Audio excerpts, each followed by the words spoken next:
or excuse me, if Michael Jordan was a Magic card, what card would he be? I think that once upon a time they tried to make the analog to Morphling, because Morphling could do it all, but then Morphling by modern standards is not nearly as impressive as it once was. This is not good. Yeah. Probably Jace. That seems like a very Michael Jordan-esque card. Yeah. Could be Ponder, as Jessie Butler's going to start off with one of those here in round number 4. Both these players with a draw early on in the tournament, 2-0-1. Morphling is kind of like, it's kind of like Babe Ruth. Dominant at its time, but not clear it could hold up in modern standards. Yeah, yeah. The George Mikan of Magic. So what's Torchling then? Michael Jordan's much less impressive younger brother. Maybe his baseball career? Yes, baseball. Okay. The Birmingham Yeah. baseball career for MJ. There you go. Thornling would fall somewhere in between. That would be an overweight Michael Jordan, I think. Yeah. His current state. As here's another Tundra from Butler. We saw him a little bit earlier in the day, made the semifinals of our Standard Open with Red White Burn before him being dispatched by Tyler Wynn. Also playing Burn. What won our Standard Open. And Butler just going to play a Flooded Strand. This one's going to be a slow one here. Yeah, it's going to be a lot of jockeying for Jace the Mind Sculptor is ultimately the end game that a lot of these decks are building towards. And Vendilion Click is going to play an important role, threatening people, getting information about hands, being able to fight over Jace. Occasionally these games come down to Stoneforge Mystic for equipment, but not necessarily going to be the case here. People are claiming that I'm all about that squirrel opposition. Yeah, that's true. That's true. Vendilion Click coming in.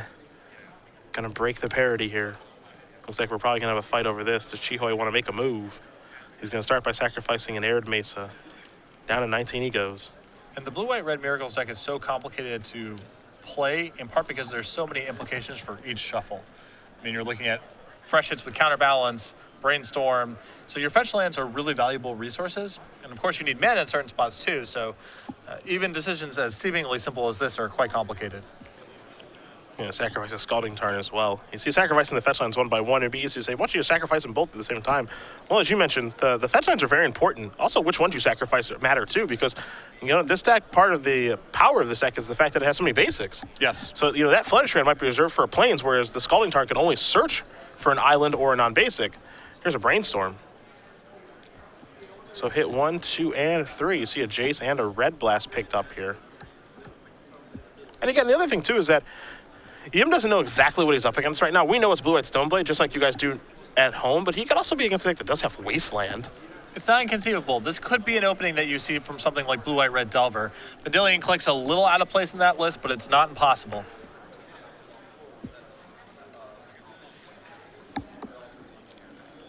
So Brainstorm is going to resolve. Some cards are going to go back. See if Yim wants to sacrifice the Flooded Strand yet. Going to Swords to Plowshares that, and the trigger here still on the stack. Entreat the Angels, along with a Red Blast, a Force of Will, a Spell Pierce, an Island, and a Flooded Strand. Let's see what card's going to go to the bottom here. If any. No guarantee. Well, imagine Red Elemental Blast has to be an above average card throughout the course of this game here from Chihoy's side. I'd be surprised if Jessie left that. And yes, that is main deck. It is game one. If you're familiar with Joe Lissette's body of work, you know he starts some of those. A main deck Pyroblast and Red Elemental Blast in Yim's deck list. Let's pick up a card off of the card going to the bottom here. As Butler will take a draw, try to resolve a True Name Nemesis. See if this works for him. Looks like we're gonna have a little battle with Force of Will. Gonna remove Jace the Mind Sculptor. It's not really clear. Jesse's hand allows him to do much more than try to get this True Name Nemesis into play, so this is probably worth the fight. And for a deck that's, you know, a control deck, True Name Nemesis is pretty potent against Blue-White-Red Miracles all told. You can't lock it out with Jace, and you can't block it with Entreat tokens. Flooded Strand going to come into play. Yim going to just pass the turn back. One thing about Chihoy, as we saw yesterday, and over the course of him on the Open Series, he loves decks that have no win conditions, or very few. He likes to grind you down and kill you eventually. That's exactly what Miracles does do. Playing a list that it looks almost exactly like Lissette's. There might be a few cosmetic changes here as Joe does change his deck list by a few cards every single week, but Chihoy has the Venser, he's got the Vendilion Clicks, the main deck Pyro and Red Elemental Blast. Even has the Singleton Counterspell as well. The structure of Chihoi's deck yesterday during the standard portion did come back to haunt him, though. He was playing a very, very threat-light build of blue-white, even by blue-white standards, a threat-light build. And we watched him draw a match he would almost have certainly won with an extra turn or two, in part because he had no way to end the game quickly. And you see him here already with a draw. Decks like this, you know, they can be very powerful, but they're often challenging to play in a tournament setting because time is a big factor. Especially in Legacy, where you're doing a lot of fetching, brainstorming, pondering. There are certainly a lot of decisions to be made on both sides. It's not as straightforward as it is in Standard, and in Standard he was drawing. Yes. See what's going to happen here. And dealing, causing a little bit of trouble. It's a Snapcaster Mage. You see Butler taking a look at a hand of Force of Will ×2, along with a counter spell and a Swords. Brainstorm going to resolve here. Jessie seems unwilling to use this Force of Will to fight over anything small. Didn't want to protect his True Name Nemesis, didn't want to fight over the Snapcaster Mage. I think he's saving it for Jace, Entreat the Angels, or some other similar haymaker. So Yim is going to have to put 2 cards back here from the Brainstorm. Does have the Flooded Strand to make it a perfect Brainstorm if you'd like. We'll see what cards he wants to put here on top. He's a little bit unsure of himself here. Big decisions to be made whenever you're playing Miracles. It's tough. I mean, like I said, there's implications for every decision, including just things as innocuous seeming as using fetch lands. 2 Brainstorms to Spell Pierce and Entreat the Angels. And Dylan Click's going to see if anything's going to go to the bottom here. Yim still has not put that Entreat onto the top of his deck, trying to kind of float that in his hand with Brainstorm there. He can set it down whenever he wants to and get it back, so there's no big rush. And Entreat's going to go to the bottom. You have to imagine that he knew that was something that could happen here. So now Butler's going to get to untap with the Vendilion Click. Draws a Flooded Strand for the turn. Going to drop that down. Attack here for 3. Yim's going to go down to 13. Again, Butler with a lot of permission. His hand 2 Force Wills, that Counterspell, and that Swords. Hand's not so bad. Can protect the Click for a little while. Yeah, and again, his hand right now doesn't really allow him to do very much else. So I think he's going to start getting much more aggressive about trying to protect this Click and use it to try to win the game. Yim going to sacrifice the Flooded Strand on his upkeep here. See what land he wants to search out here. He might go Basic Hunting, might go non-Basic Hunting. Looks like he's going to go for a Tundra. Now, importantly, this sets Chihoi down to 12, which means now the Click is a 4-turn clock. We are in increments of 3. Well, it's time for a draw step. Could be a miracle, but it's not. It's just a basic island. It's time to go topping. And in comes the Snapcaster Mage for 2. Butler's going to go down to 19. And I like Jessie choosing not to fight over the Sensei's Divine Top, even though it's a threatening card. Chihoi with no way to shuffle his deck. So right now, it's not really representing a lot of value. There's a lot of fetches, too. It's going to spin the top here. Takes a look at another top and Entreat the Angels. Some other stuff, so pretty good look on the top. Entreat a 2 of here in Yim's deck list, along with the 4 copies of Terminus, so 6 miracles here. No bonfires, unfortunately. My favorite miracle. With a red splash, even. I mean, it's basically free. It's essentially free.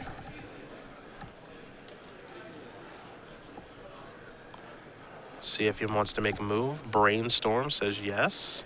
A couple of cards are drawn.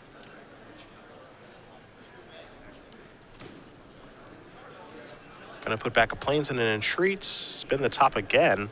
Maybe looking for something very specific here. Gonna put Entreat to the top of the deck. And the damage is dealt. Everything is done. And now here's an Entreat the Angels. The question is how much is it going to be for us? Here's a counter spell. Yeah, and I think I think Butler was a little bit hasty there because Yim hadn't decided how much he wants to do it for. You know, there was a chance if he didn't get the counter spell right away that Yim would say all of it, all my mana. But now that he's been so quick with the counter spell, and Yim didn't announce exactly how much he was going to do it for, it's too quick a play by Butler. It has nothing to do with Yim. You got to wait. It's still a spell on the stack, and Chihoi has to pay all costs. So nothing illegal went out there. Jessie was just a little bit too quick to act. Brainstorm the second main. I'm going to take a look at a couple cards. Counterbalance among them. You also see a Flooded Strand there. If he's looking for a shuffle effect, got to put a couple cards back, however. And now it's just an issue of finding an answer to this Vendilion Click in time.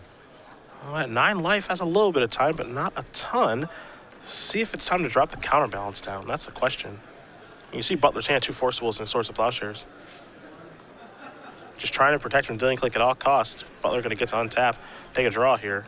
Picks up a copy. It looks like Jason Mind Sculptor. In for 3 we go. Game is going to go down to 6. Will they be able to find an answer? Going to spin top one more time. Click trying to go the distance. Didn't think one creature would cause such trouble. But the Miracles Click deck. if you want to know why people haven't cut Trinity Nemesis altogether from decks, Vendilion Click is a big incentive. Being able to provide some disruption in these kind of matchups is really important. Trinity Nemesis is good here as well, but Vendilion Click is also quite powerful. Looks like our good friend Countermounts is going to join the party. Will Butler fight over this? Looks like he's got a plan of just Force of Will. He has 2 Force of Will backups, right? One that he can all cast using the Jace, the other one he can hard cast. I think he sensed some amount of weakness from Chihuahua. He may not be able to answer this Vendilion Click, and that's what the plan is all about now. Butler going to untap, take a draw. This is an attack for 3. 3 mana here for Yim. This is a Vendilion Click. That is an alternate cast Force of Will with a Spell Pierce. There is a counterbalance trigger that can go on the stack here as long as Yim does stack his effects appropriately. He will put counterbalance on the stack, knows the top card of his deck, so he's going to sacrifice his Flood Strand. See if he can find a 5 here.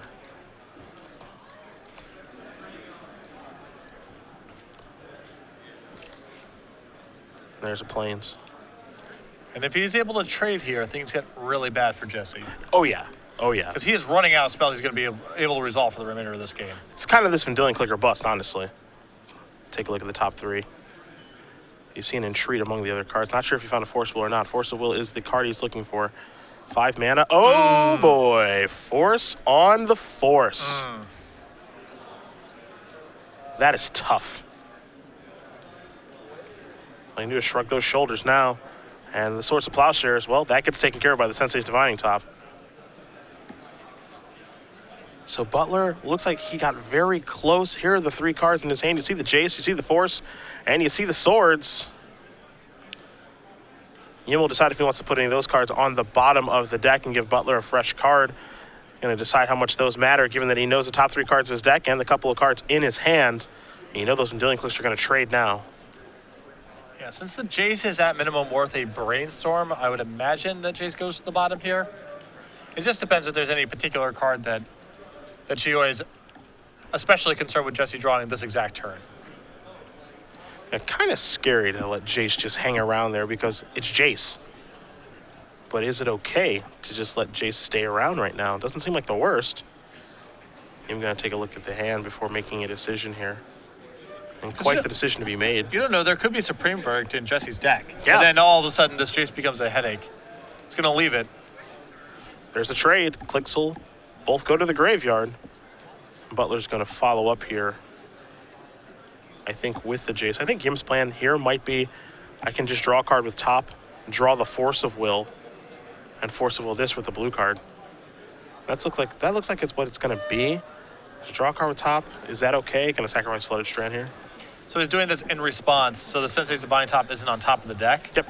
This allows Jessie an opportunity to source the Plowshare of this Snapcaster Mage, rather. And now there goes Stappy. Yim going to gain some life.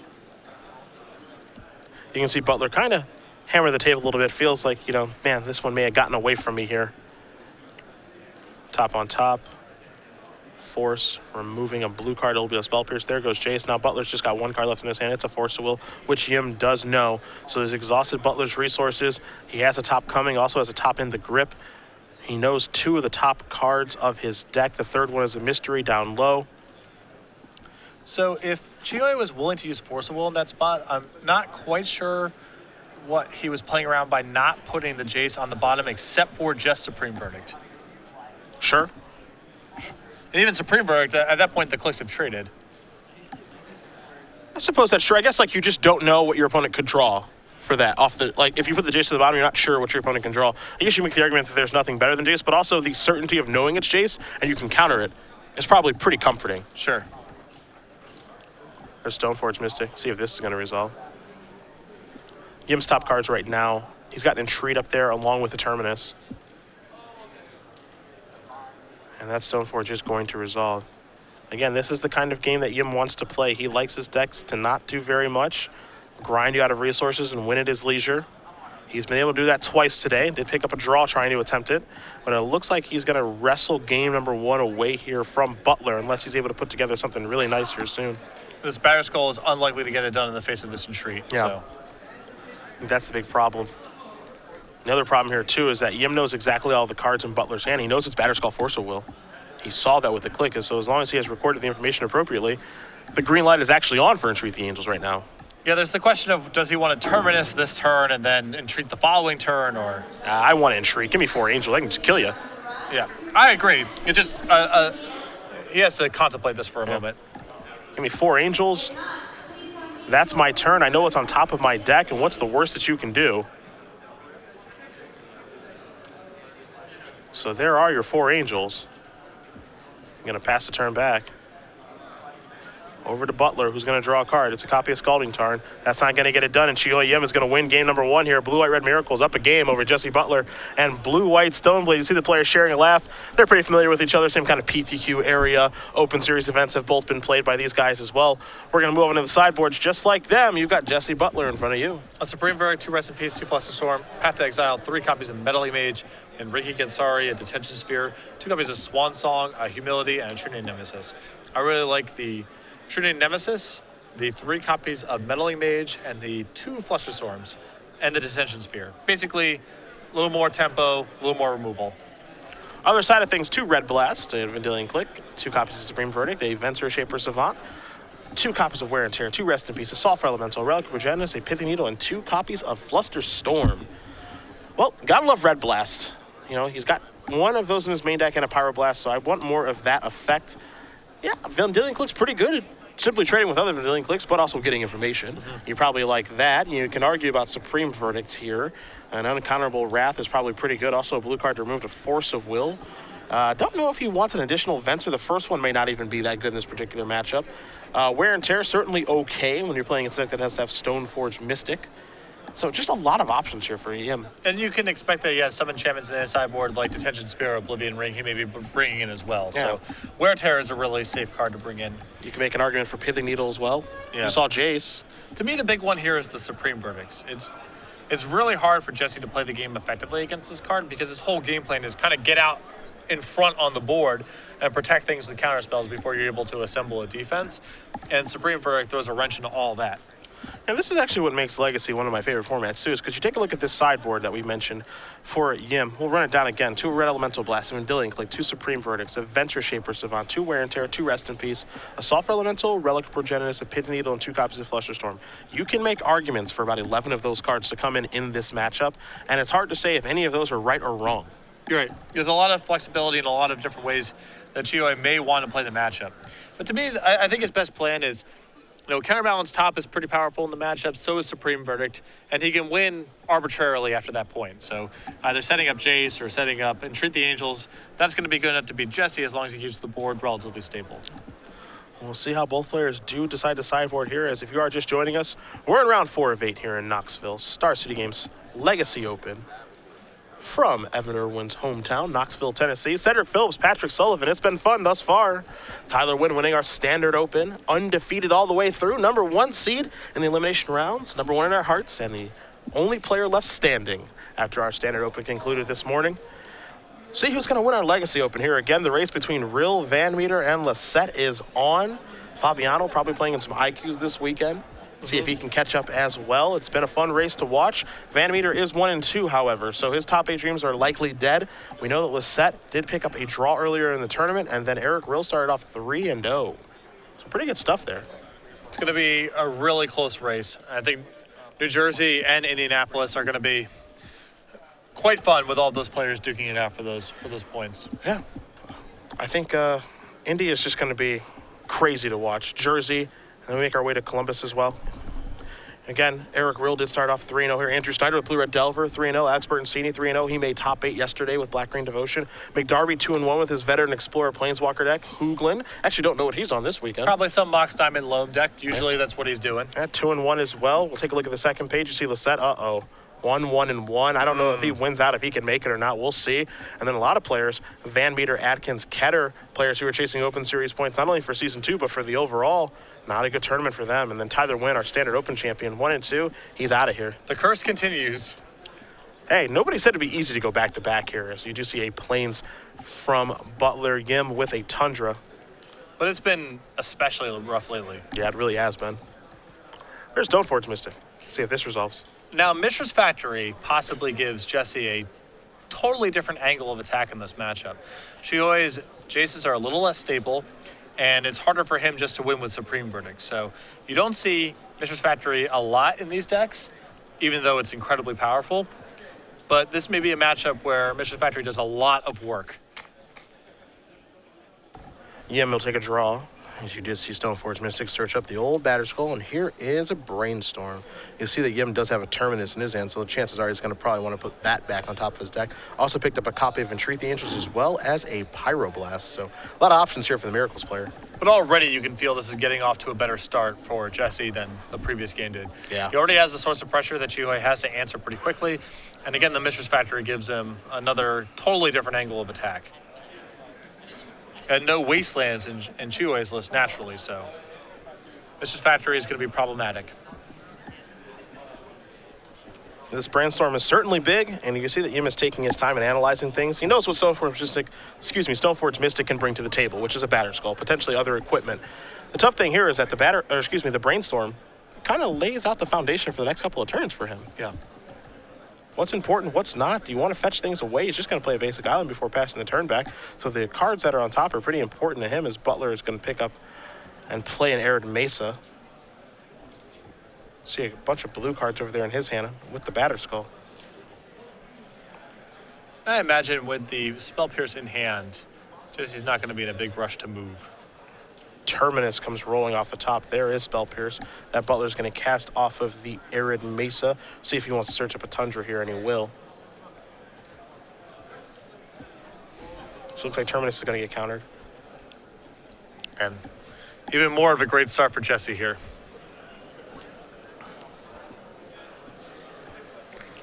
Already start to feel Chihoi is quite a bit under the gun. I guess the question is, how scared of Batterskull are you if you're Yim, as it's going to come into play now? You're scared insofar as just any threat card is pretty good this early in the game. Meddling Mage, the draw. That's a big one. As a card that gets the name Supreme Verdict or Terminus, if Jessie is wary of either of those cards. Second Factory going to come into play. You mentioned that could play a role here. Going to fire up a Factory right now. Little damage racing. And going to leave Stoneforge Mystic back. Interesting. So I'm going to get an attack there for 6. Even going to go down to 14. Butler just going to pass the turn back. Interested to see Chihoi try to work around these factories. It almost certainly involves Jessie getting sloppy and Chihoi walking him into some sort of Terminus. Entreat the Angels for 1 here. Off the top. Another Miracle. And that's going to resolve. There's your 4/4. And Yim, with no land to play, just has to pass the turn back over to Butler, who draws a Jace the Mind Sculptor. Cannot cast it. He is lacking double blue. There's a Caracas. Little bit awkward there. You see the Angel's going to trade with the Germ token. Butler, anything else to do this turn? Could equip the Batterskull over to Stoneforge. Can't leave the ability to pick up the Batterskull and put back into play with the Stoneforge. A lot of options here for him, but he just passes the turn back with 5 mana available over to Yim. See if he can find a 4th land. 2 mana. That's a Snapcaster Mage. Somebody needs a Brainstorm. Gonna try to cast one. And there is your Brainstorm. See if Butler's interested in letting that happen. That's a Batterskull. Gonna get picked up and put back into play. So let's make sure that is good to go, and it is. So now Yim is gonna resolve the Brainstorm. You saw him pick up a Flooded Strand and a Jace. Among the other cards, he's definitely got to put 2 back. We'll see how things go here for Chihoi. And Jessie's doing all this with a lot of protection left over too. He has Meddling Mage in the event that there's ever a specific card that he's worried about, and of course Force of Will and blue card are also in his hand this whole time.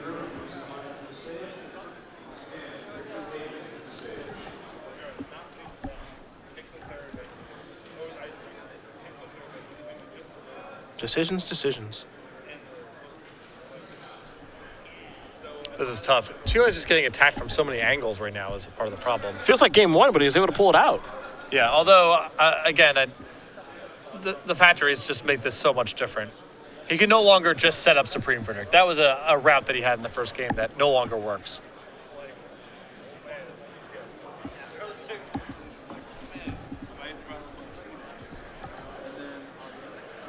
So Chihoi with just a land and sends it back.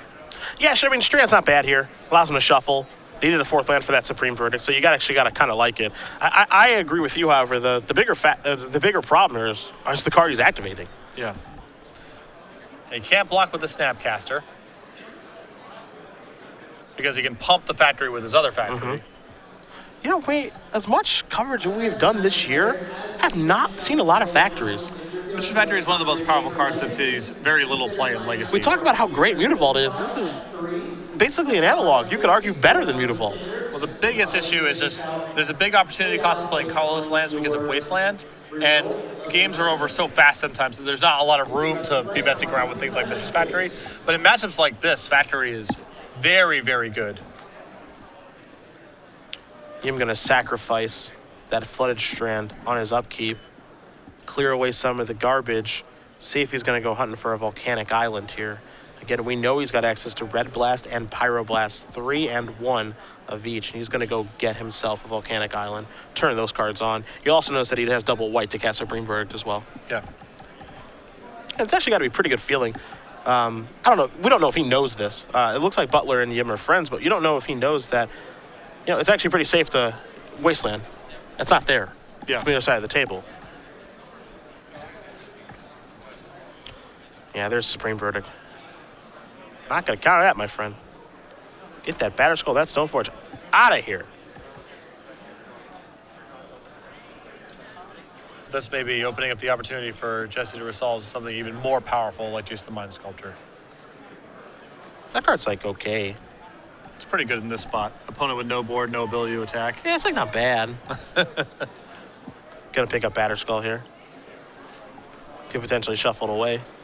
And research for it. There's Stoneforge. I swear I'm not from the future.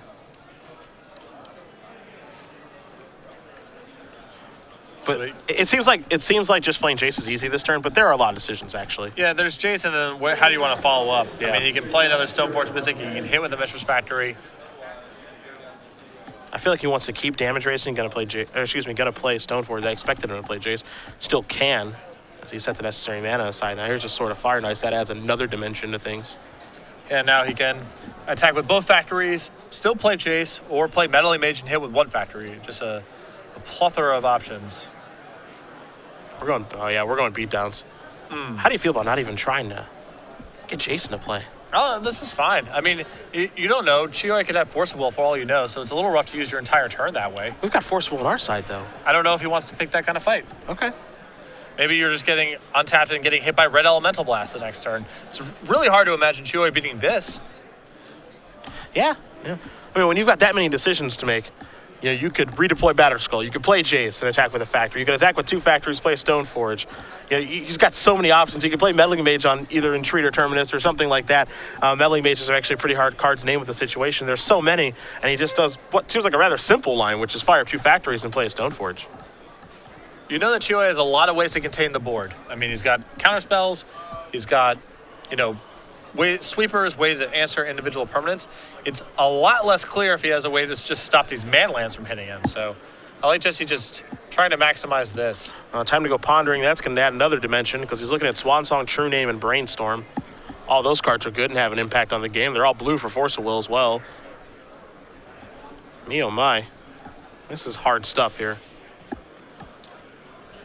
And True Name is another powerful angle of attack because it just demands a sweeper by itself. He's going to keep. He's just going to pass the turn back. No attacks with factories. Has Stoneforge Mystic up. It looks like he's just going to pass the turn back, yeah. I'm going to play Events on the end step. I wonder what we're going to see this bad boy do.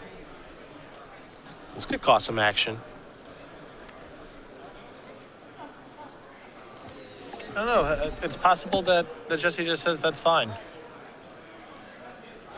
Looks like Stoneforge's going to go active. Batterskull going to come in. There's your token. Stoneforge's going to go back to the grip. Yim going to untap, take a draw here. A red blast is picked up for the turn. You can see Supreme Virgin Shuoi's hand, but that's not offering very much here. Yeah, because, I mean, those factories are making Supreme Virgin look really bad. Mm-hmm. Really, really bad. Is our Miracles player going to be able to work his way out of this? This seems just really tough to get out of. It's asking a lot right now. Yeah. And the tough part here is I don't even think Yim knows everything he's up against. How many things he's got to try to beat? Here's a counterbalance. Normally a really good card. It's just pretty mediocre right now. But then again, that thing can flip over the right card at the right time. He's staring at Swan Song, is Butler. Does he want to counter this? Give it 2-2? Yeah, I'm a little surprised to see Swan Song come into this matchup just because 2-2 flyers are meaningful cards against Jessie. Brainstorm picked up here for Butler. We saw Jessie cast that Ponder last turn. It seemed like, you know, it seems like he has everything that he needed already. So how much did casting Ponder matter? Same thing can be said for this Brainstorm. He's got so many options in his hand. Does he need more? Well, I think it's more of an issue of just leaving up mana to be able to react with maximum efficiency. Jessie, for example, can fire up a factory and attack with that and the Batterskull, which is a lethal attack because the factory can pump. Metzer doesn't have a profitable block, and if Shuoi chumps, then you're fine, you just pass the turn back, and if Shuoi does something, then maybe you respond. Mana gonna get tapped. This is a Stoneforge Mystic. Wonder what this is gonna go searching for. He's already got the sword in the grip. Just gonna shuffle. Okay.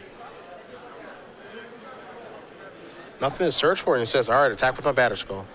I wonder if he was at least hoping to bait out a reveal to know what he could follow up with.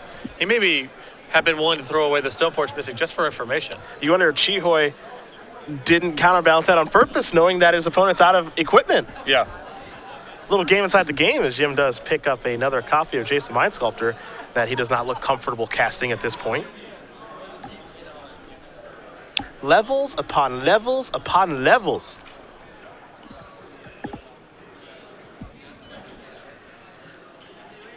And Shuoi is also bottlenecked on mana, and so many of his cards cost 4. I mean, everything that he's looking at is his entire turn. Yeah, able to slide the Fencer in because of it having flash. Now I'm going to try to get Jason. I mean, this might be a situation, too, where Butler's like, that's fine. I'm going to make my move now. I have sword. Not only does he have sword, he has a lethal attack on board. Even if Shuoi were to, say, bounce the Germ token, then, you know, Jessie can simply fire up the 2 factories and attack with that and the Stoneforge Mystic, and Shuoi doesn't have any blocks. You see the Force Will going to take care of the Jace. Shuoi reveals a Sensei's Divine Top to the counterbalance and going to concede the game.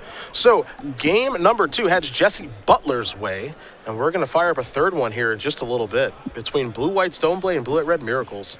3 copies of Mistress Factory in Jessie's list here, and you had to believe they are really important for him to win this matchup. As you saw, that second game, a lot of that came down to just Mistress Factory. There was a lot of free damage. There was a lot of turns where Shuoi was holding up reactive elements or counter spells, and Jessie was able to play around them very easily by just attacking with Mistress Factory. Factory big. Really, really big. Again, it's a card that we have not seen a lot of over the course of Season 1 or 2.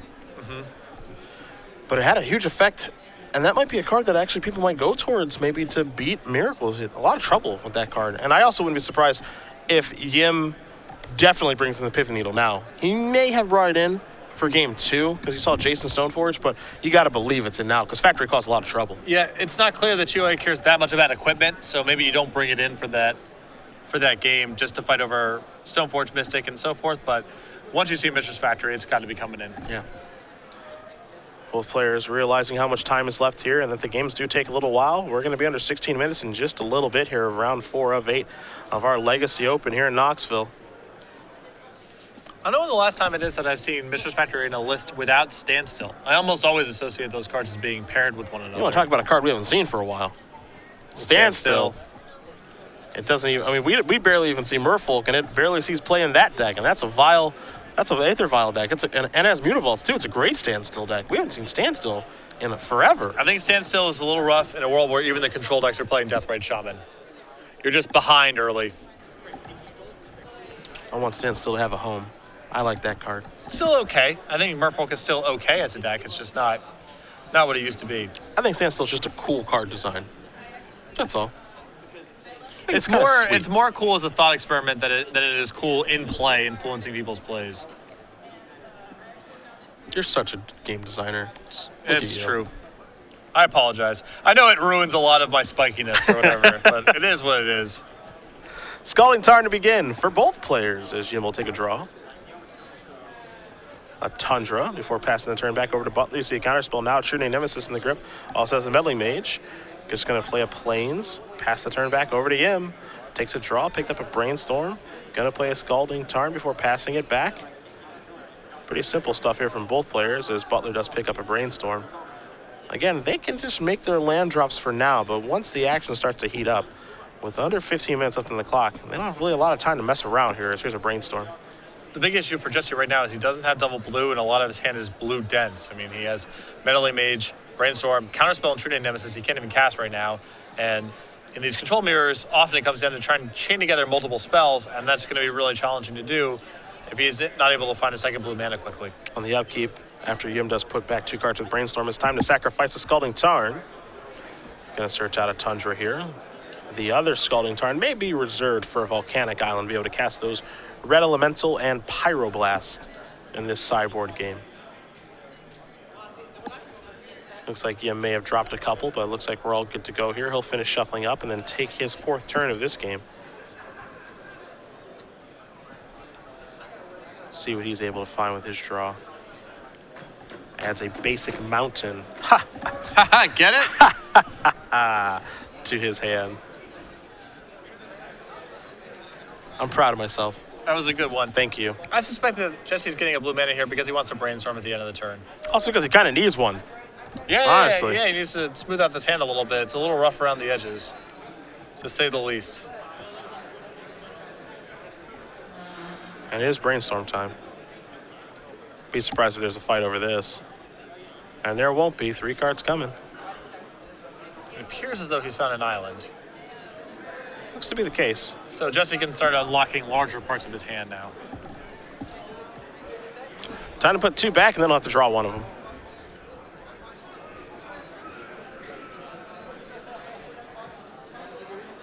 So there are 2 cards. Brainstorm does resolve. Time to untap. Time to draw a card that he knows is coming. It's a Meddling Mage. It looks like no fetch land at all, so there's an island. Let's see what this is going to be. It's an attempt at a Stoneforge Mystic, which will allow him to search for an equipment and give him a shuffle. Chihoy says that resolves. Suspiciously leaving up blue. Not that suspicious.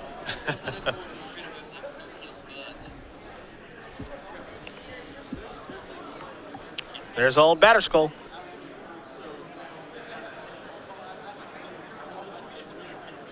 So Jesse finally on the board with something proactive. It feels like it's a little late for him to basically start the game at this point. Yeah.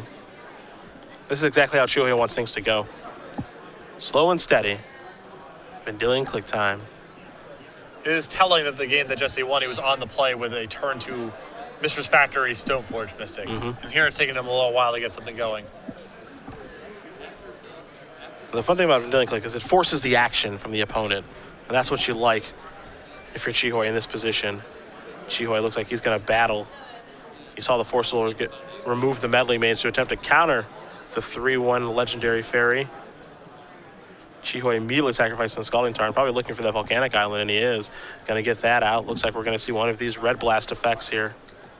And Chihoy is going to be a little suspicious that there's other counter spells left over in Jesse's hand here, as you see the Meddling Mage got pitched to Force of Will. Jesse decided to do this in lieu of just casting Meddling Mage last turn. But I imagine you're probably okay with this exchange, getting some of the counter magic out of Butler's hand. Your deck is certainly... Yep, that's a miracle. There's Terminus. That's going to put that to the bottom. You see that big exchange take place. Some counter spells go away for both players. Now Terminus takes care of the Stoneforge Mystic. So not a bad exchange there as Ponders the draw here for Butler. It's a pretty good place to start this turn. Again, Chihuahua has the advantage when it comes to inevitability. So Absolutely. A lot of this is just blooding Jesse's offense. Coming on in. 2 damage will be dealt. I'm going to go down to 16. Will Butler cast that Ponder? Or anything for that matter. It seems unlikely to me since he still has Counterspell in hand. I would be really surprised if it was Ponder. If he's going to cast anything, it's going to be True Name Nemesis, I feel like. Chihuahua going to cast a Source of Plowshares after the damage is dealt on Butler's end step. There goes the very annoying Mishra's Factory. I'm going to draw a card. Not a miracle this go around. And this game's going just at a great pace for Chihuahua right now. Jesse is neither advancing his board nor casting counterspells on things. So in the draw step, I'm going to cast a Vendilion Click. Butler says, I would like to counter that, please, and thank you. Well, we have a battle over this. Yeah, Jesse kind of has to make his stand here. I just love that Click forces the action. Mm-hmm. It's so important in these mirror matches. Yeah. Not that these are exactly mirror matches, but they're close enough. Relevant clock, and get your information. Very good against Jace. Yeah. Scalding Turn going to get sacrifice, going to go to Basic Island. Might be Ponder time now. And it is. Let's see if Butler can find what he's looking for. 3 cards coming here.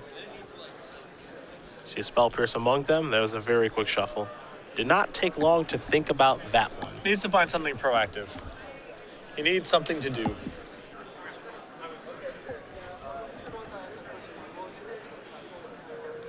Picks up a draw from the mystery and just passes it back over to Yim, who is going to play a Flooded Strand and now a Jace the Mind Sculptor. Oh boy. It's time to brainstorm.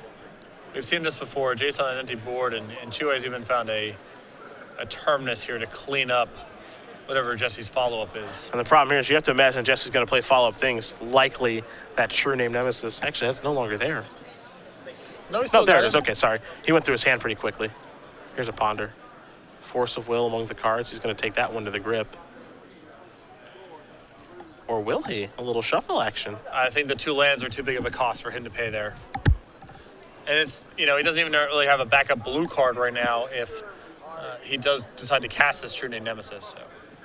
Snapcaster Mage picked up. There is the True Name Nemesis. Gonna try to threaten Jace with that, but Chihuahua is at the ready. Terminus that, thank you much. And now it's time to brainstorm. Jace is starting to work overtime, Patrick. And that was a little bit of risky business there from Chihuahua if he had no way to reset that Terminus, but he correctly predicted that Jesse was going to cast something that turn. And even better than getting a Batterskull token for a few turns is getting that True Name Nemesis forever. Since his Divine Top comes in, it's time to spin it. Again, Butler with a Batterskull and a Snapcaster Mage in the grip. Going to sacrifice Flooded Strand, William. Going to reset that top, go get himself a Tundra.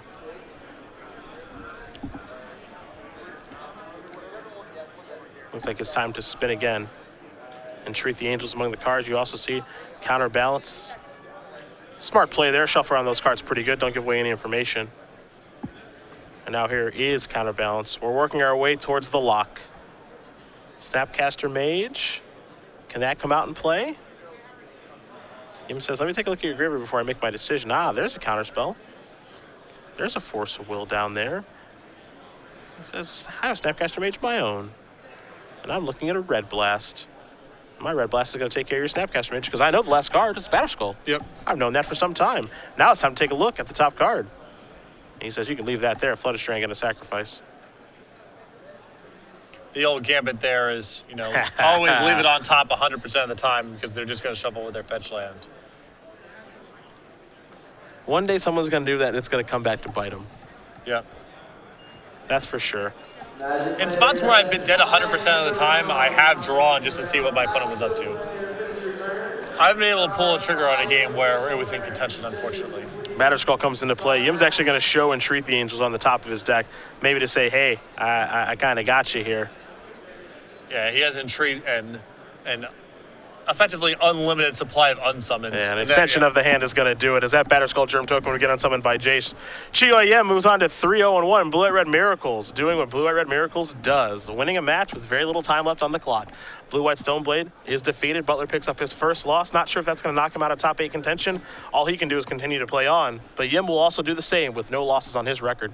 That's the big upside of Intrigue for that deck, is it can now win matches pretty quickly instead of just having to lean on Jace locks or Mishra's Factory beatdowns or whatever was going on before. Yep. Intrigue naturally fits into that deck and gives the deck a fast kill, which is needed in a tournament environment. Absolutely. Chihoy Yim, again, a player who we have seen make an invitational top 8 2 years ago in Atlanta. Multiple Open Series wins. He does well at these tournaments, and he's always playing a deck that does relatively nothing. Yeah, just likes to spin his wheels. Protect himself. Win arbitrarily. Just that life ain't for me. No, it's not for me either. No. The Andrew Cuddio school of why kill your opponent when you can instead just not kill them. Yes. Put them into submission, as it were. The sleeper holes. Yeah, I suppose, as all of my opposition and Winter Orb and Tanglewire talk, I like to put my opponents in a different kind of submission, I suppose, where they can't do anything, but